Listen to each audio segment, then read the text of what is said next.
কেমন ছিলেন আমাদের নবী, কি ছিল তার জন্মের সময়ের অলৌকিকত্বের বিষয়গুলো, কোন বিষয়গুলো জানার পরে শোনার পরে আমরা আমাদের নিজেদেরকে বদলাতে পারবো, নিজেদেরকে আশ্চর্যিত করতে পারবো, সৃষ্টির প্রতি ভালোবাসা বেড়ে যাবে, নবীজির প্রতি শ্রদ্ধাবোধ অনেক অনেক গুণে বেড়ে যাবে।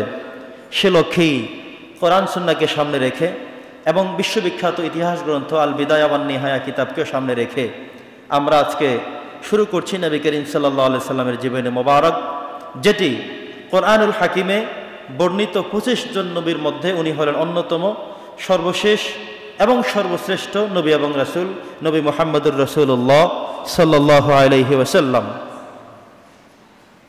নবী করিম সাল্লাল্লাহু আলাইহি সাল্লামের জীবনী অন্য কোনো নবী রাসূলদের মতো নয়। নবীজির জীবনী সকল নবী রাসূলদের চরিত্রের থেকে, জীবনী থেকে সম্পূর্ণ আলাদা, সম্পূর্ণ ব্যতিক্রম, যেটা আমরা শুরু করলে শেষ পর্যন্ত প্রত্যেকটি বিষয়কে আমাদের আশ্চর্যিত মনে হবে। সম্মানিত উপস্থিতি, আমরা জানি হযরত ইব্রাহিম আলাইহিস সালাম তার পুত্র হযরত ইসমাইল আলাইহিস সালামকে নিয়ে দুই বাবা এবং ছেলে আল্লাহ তাআলার নির্দেশক্রমে কাবাতুল মুশাররফা তৈরি করেছিলেন।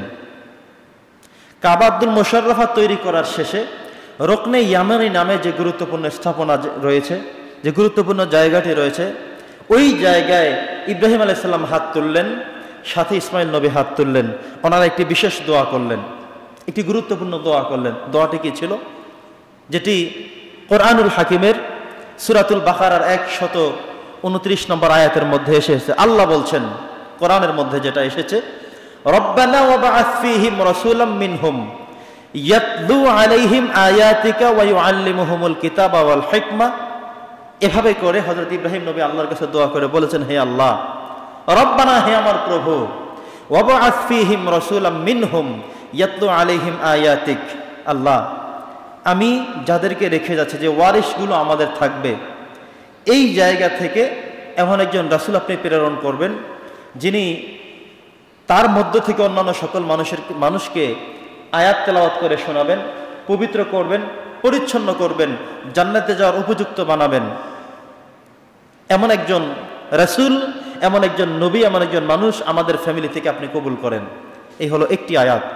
অন্য আয়াতে এসেছে, আল্লাহ বলছেন, ওয়াইজ ইয়ারফাউ ইব্রাহিমাল কওয়াইদ ওয়াইজ ইয়ারফাউ ইব্রাহিমুল কওয়াইদ মিনাল বাইতি ওয়া ইসমাঈল রব্বানা তাকাব্বাল মিন্না ইন্নাকা আনতাস সামিউল আলিম। ইব্রাহিম আলাইহিস সালাম এবং ইসমাঈল আলাইহিস সালাম দুই বাপ বেটা মিলে আল্লাহর কাছে দোয়া করে কথা বলেছিলেন, রব্বানা তাকাব্বাল মিন্না ইন্নাকা আনতাস সামিউল আলিম। হে আমার প্রভু, হে আমার রব, আজকে আমরা গুরুত্বপূর্ণ স্থাপনায়, গুরুত্বপূর্ণ জায়গায় দাঁড়িয়ে দোয়া করে গেলাম, আমরা যে কথাটুকু আপনার কাছে উপস্থাপন করেছি, আপনি আমাদের সেই দোয়াটুকুন কবুল করেন। তারা হাত তুলে এই দোয়া আল্লাহর কাছে করে চলে গেলেন। সুবহানাল্লাহ। মুফাসসিররা লিখেছেন এই দোয়া আল্লাহ কবুল করেছেন, তবে এই দোয়া কবুল হয়ে বাস্তবায়িত হয়েছিল 3500 বছর পরে। সুবহানাল্লাহ। হযরত ইব্রাহিম আলাইহিস সালাম থেকে শুরু করে শেষ নবী মুহাম্মদুর রাসূলুল্লাহ সাল্লাল্লাহু আলাইহি সাল্লাম পর্যন্ত 3500 বছরের ব্যবধান ছিল। এই 3500 বছর পরে ইব্রাহিম নবী যে দোয়া করলেন, সেই দোয়ার প্রতিফলিত হলো। তার মানে বোঝা গেল, দোয়া করলে সব সময় দোয়া সাথে সাথে কবুল হয়ে যায় না, 1-2 দিন পরে কখনো হয়ে যায়, কখনো আরো বেশি পরে হয়। ইব্রাহিম আলাইহিস সালাম নবী মুহাম্মদুর রাসূলুল্লাহ সাল্লাল্লাহু আলাইহি সাল্লামের কথা চিন্তা করে, এমন একটি মানুষের কথা বিবেচনা করে, এমন একজন মানুষের কথা ধারণা করে আল্লাহর কাছে দোয়া করেছিলেন। আল্লাহ তাআলা দোয়া কবুল করে রেখেছেন। এই দোয়া বাস্তবায়িত হয়েছে 3500 বছর পরে। আল্লাহ তাআলা নবী মুহাম্মদুর রাসূলুল্লাহ সাল্লাল্লাহু আলাইহি সাল্লামকে পাঠিয়ে দিয়ে সেই দোয়ার বাস্তবতা আল্লাহ তাআলা কবুল করে নিয়েছেন। সুবহানাল্লাহ। তার মানে হলো 3500 বছর পরে এই দোয়া বাস্তবায়িত হয়ে গেল। নবীজি আসছেন কোথায়? মক্কাতুল মুকাররমার সবচেয়ে শ্রেষ্ঠতম ফ্যামিলি, সবচেয়ে সম্ভ্রান্ত ফ্যামিলি, আব্দুল মুত্তালিবের যে ফ্যামিলি, এটা ছিল সবচেয়ে সম্ভ্রান্ত ফ্যামিলি, উচ্চ ফ্যামিলি। এর থেকে বেশি শ্রেষ্ঠতর কোনো ফ্যামিলি ওই সময়ে পুরো পৃথিবীর মধ্যে কোথাও আর ছিল না। সুবহানাল্লাহ। রাষ্ট্র ঠিক করলেন হলো মক্কাতুল মুকাররমা, আর যে ফ্যামিলি ঠিক করলেন, যে গোত্র ঠিক করলেন, সবগুলোই ছিল শ্রেষ্ঠত্বের দাবিদার। আব্দুল মুত্তালিব তিনি একটি মান্নত করলেন, মান্যতটা ছিল এভাবে যে হে আল্লাহ, আমাকে যদি আপনি 10 জন পুত্র সন্তান দান করেন তাহলে একজন পুত্র সন্তানকে আমি কোরবান করে দেব। কথা কি বুঝতেছেন? তো আল্লাহ সুবহানাহু ওয়া তাআলা তাকে সন্তান দিতে দিতে 10 জন পুত্র সন্তান দিয়ে দিলেন। সর্বশেষ পুত্র সন্তানের নাম ছিল হযরতে আব্দুল্লাহ। নবী করিম সাল্লাল্লাহু আলাইহি সাল্লামের বাবা আব্দুল্লাহ, তিনি ছিলেন 10তম পুত্র সন্তান। কার? আব্দুল মুত্তালিবের। তো 10 জন পুত্র সন্তান হওয়ার পরে তিনি যেই মান্যত করেছিলেন সে মান্যত এবার পূর্ণ করতে হবে। এবার তিনি একটি লটারি করলেন যে 10 জন পুত্র সন্তানের মধ্যে কাকে কোরবান করা যাবে। লটারিতে দেখা গেল নবী করিম সাল্লাল্লাহু আলাইহি সাল্লামের পিতা আব্দুল্লাহর নাম উঠে গেল। তিনি দেখলেন যে আব্দুল্লাহর নাম সেখানে উঠে গেছে।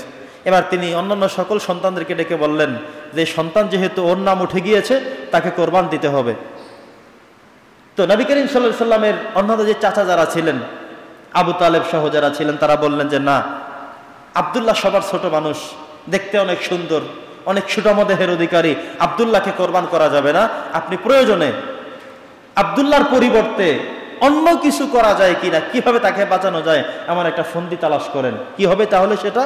যে আপনি আরেকটু একটা তালার ব্যবস্থা করেন, ওয়েটিংয়ের ব্যবস্থা করেন। এক পাশে রাখা হবে আব্দুল্লাহর নাম, আরেক পাশে দেওয়া হবে উটের নাম। এভাবে করে এক পাশে আব্দুল্লাহ, এক পাশে একটা উট, 2টা উট, 10টা উট, যত উট দিচ্ছে কিন্তু বারবার আব্দুল্লাহটাই ভারী। কিন্তু সর্বশেষ যখন 100টা উট লিখে দেওয়া হলো, দেখা গেল এটা মানা হলো।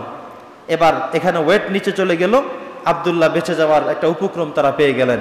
সিদ্ধান্ত করলেন ঠিক আছে 100 উট কোরবানি করে দিবে, আব্দুল্লাহ সেই বদৌলতে বেঁচে যাবে। সুবহানাল্লাহ পড়েন।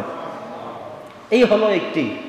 আর আরেকটি কোরবান ছিল হযরত ইব্রাহিম আলাইহিস সালাম যখন ইসমাইল নবীকে কোরবান করবেন। ওই যে কোরবানের ইতিহাস সময় আমরা বলে থাকি, তো ইসমাইল আলাইহিস সালামকে আল্লাহ তাআলা কোরবানির বিধান জারি করলেন। ইব্রাহিম নবী কোরবানি করতে গেলেন, তাকে শোয়ালেন, চক্ষু বাঁধলেন, সবকিছু করলেন, কিন্তু তথাপিও আল্লাহ তাআলা সেখান থেকে তাকে বাঁচিয়ে দিলেন। তার মানে হলো নবী মুহাম্মদুর রাসূলুল্লাহ সাল্লাল্লাহু আলাইহি ওয়াসাল্লাম বলেছেন, আমি হলাম 2 জবেহের পুত্র। কত জবেহের? 2 জবেহের পুত্র আমি। আমাকে ওসিলা করে আমার 2 জন পূর্বপুরুষকে বাঁচিয়ে দেওয়া হয়েছে।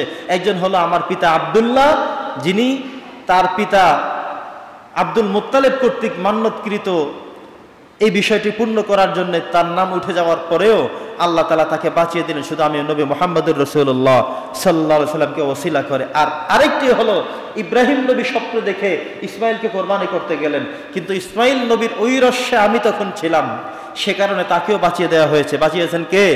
আল্লাহ তাআলা। নবী বলেছেন আমি হলাম 2 জবেহের পুত্র। আর সেই 2 জবে হলো এই 2টি বিষয়। সম্মানিত উপস্থিতি, নবী করিম সাল্লাল্লাহু আলাইহি সাল্লাম এমন এক ফ্যামিলির মধ্যে এসেছেন যেটা ছিল সবচেয়ে শ্রেষ্ঠতম ফ্যামিলি।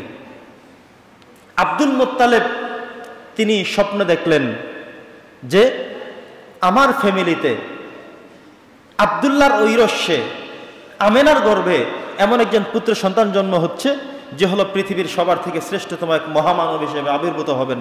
তিনি রাত্রিবেলা স্বপ্ন দেখলেন, আল্লাহ তাআলা ওহীর মাধ্যমে তাকে নাম জানিয়ে দিলেন। তিনি নাম জেনে ফেললেন, নাম রাখতে হবে মুহাম্মদ। কি নাম রাখতে হবে? মুহাম্মদ রাখতে হবে। এবার নবী করিম সাল্লাল্লাহু আলাইহি সাল্লাম নির্ধারিত সময়ে তিনি জন্মগ্রহণ করবেন। তার আগের ইতিহাস হলো নবী করিম সাল্লাল্লাহু আলাইহি সাল্লাম যতদিন তার মা আমেনার গর্ভের মধ্যে ছিলেন, মা আমেনা বলছেন আমি আমার এই পুত্র সন্তানকে নিয়ে কোনো কাজ করতে কখনোই আমার কষ্ট হয়নি। পুত্র সন্তান যে আমার পেটে আছে এটা নিয়ে আমাকে কখনো কোনো কষ্ট অনুভব করতে হয়নি। আমি আমার সকল কার্যক্রমগুলো স্বাভাবিকভাবে করতে পারতাম। এমনকি আমি যখন কোথাও যেতাম, আকাশ থেকে একটা মেঘের টুকরা এসে আমার মাথার উপরে দিয়ে এভাবে করে করে ছায়া দিয়ে দিয়ে যেত। সুবহানাল্লাহ।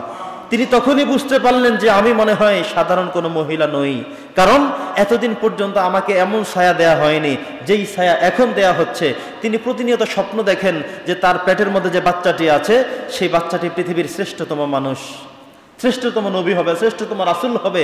এই কথাগুলো তিনি প্রতিনিয়ত স্বপ্নে দেখছেন।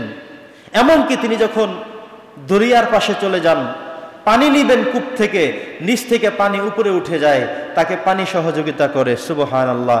তিনি যখন রৌদ্রের মধ্যে দিয়ে মরুভূমির মধ্যে কোনো কাজের জন্য হেঁটে বেড়ান, আকাশ থেকে একটি মেঘের টুকরো এসে সূর্যের নিচ বরাবর তার মাথা সোজা উপর করে আস্তে আস্তে করে তাকে ছায়া দিয়ে যান। তিনি সেটাকে অবলোকন করেন, অবজার্ভ করেন। তিনি বুঝতেছেন যে শুধু এটা আমার ব্যক্তিগত সম্মানে না, আমার গর্ভে এমন একজন সন্তান রয়েছে যে সন্তানের কারণে আল্লাহ তাআলা আমাকে এত সম্মানিত করছেন। সুবহানাল্লাহ।